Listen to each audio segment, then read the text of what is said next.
We are going to continue with our self-portrait. That again, we're focusing on color and how that can represent different emotions. So for your photograph, you should be able to see your entire head, top and bottom. If you wanted to use your hands, they should be right next to your face.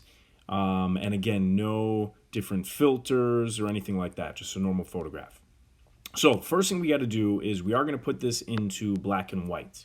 And also make some other adjustments. So to make this to black and white, obviously we're going to go up to edit and we're going to scroll down to saturation, okay?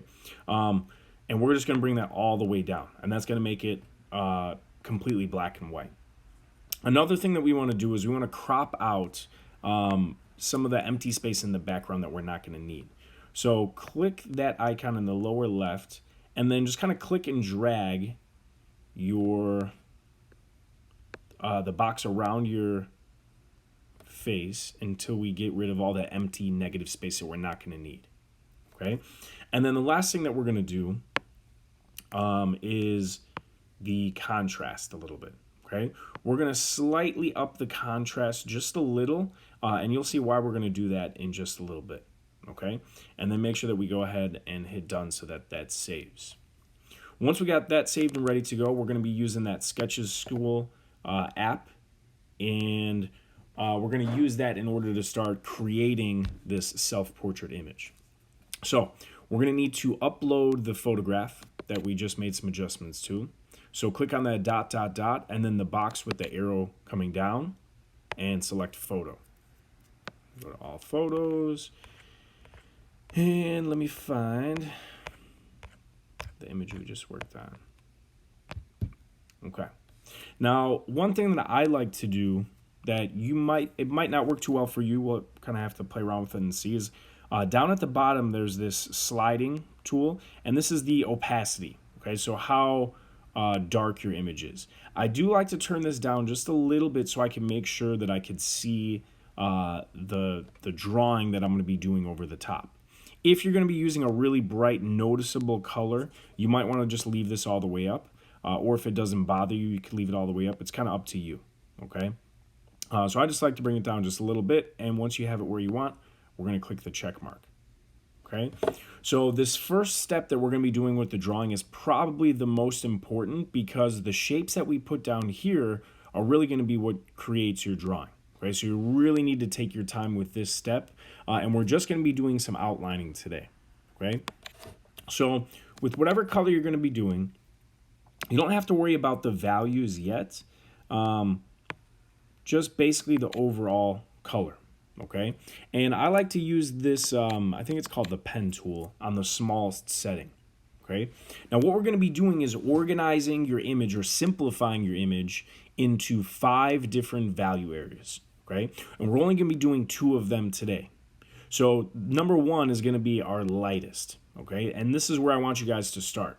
So we're going to start by outlining, using organic shapes, the lightest areas that we can see in your drawing. Now mine zoomed out a little bit, but I know that the white part of the eye would be a 1 because it's nice and light. So I'm going to start making those into shapes. And then you can see on the left side of my face here, there's a lot of light reflecting off, a lot of highlights. So I'm going to start drawing shapes around those. Now it needs to be a completed shape.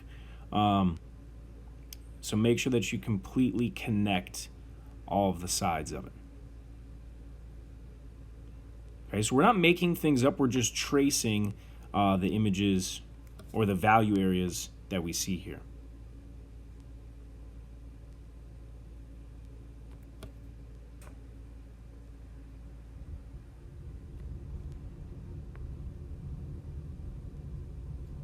So I would work my way through and I would get all of my lightest areas first. So there's a lot more. I could do more in the finger, the neck, maybe the bottom part of the glasses, and maybe a few other spots, maybe on the opposite side of the cheek here, okay, as well as the ear. So I wouldn't be completely done with my ones, but that's pretty close, okay?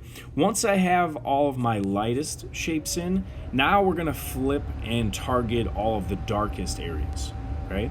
Now before we do that, that gets a little bit confusing. So we are going to use this paint bucket and we're going to start to fill these in. So with whatever color you use, down at the bottom, if you click and hold, you can slide this over, and that's going to start to give us our lighter value of the same color.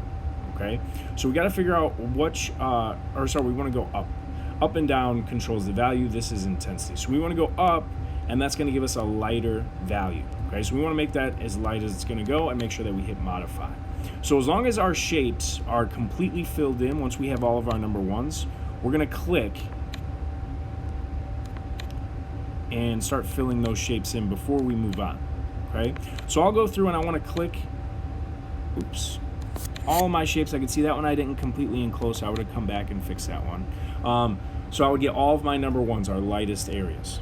Okay, then I'll go back to the pen tool, and again we're going to be looking for the darkest areas. So for me that would be like the top of my glasses, my eyebrows, my hair, and of course I'll be working a lot slower and being a lot neater with this.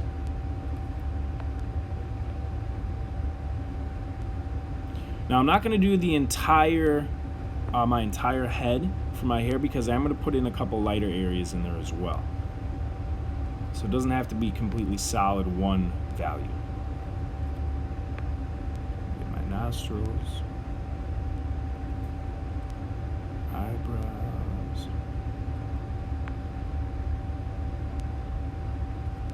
Okay, and then again, same thing, we will start filling those in. But remember, click and hold. And then since this is the number 5, we're not going to go the darkest because that's basically just black, but we still want it to make it look like your color, but have it be dark. And then you can start filling in those shapes. It's closed, okay? So for today, just the 1s and 5s, so the lightest and the darkest in whatever color you want. Remember that the color should represent the emotion that you picked out, and that is something that you're going to have to explain. So don't just pick your favorite color, make sure you're picking one that makes sense with your image. I am also going to put some student examples so you can see how they organize this with their shapes to use as a reference. Any questions, make sure you send me an email, and again, make sure that you post an image of what you get done today on Google Classroom. All right, have fun, guys.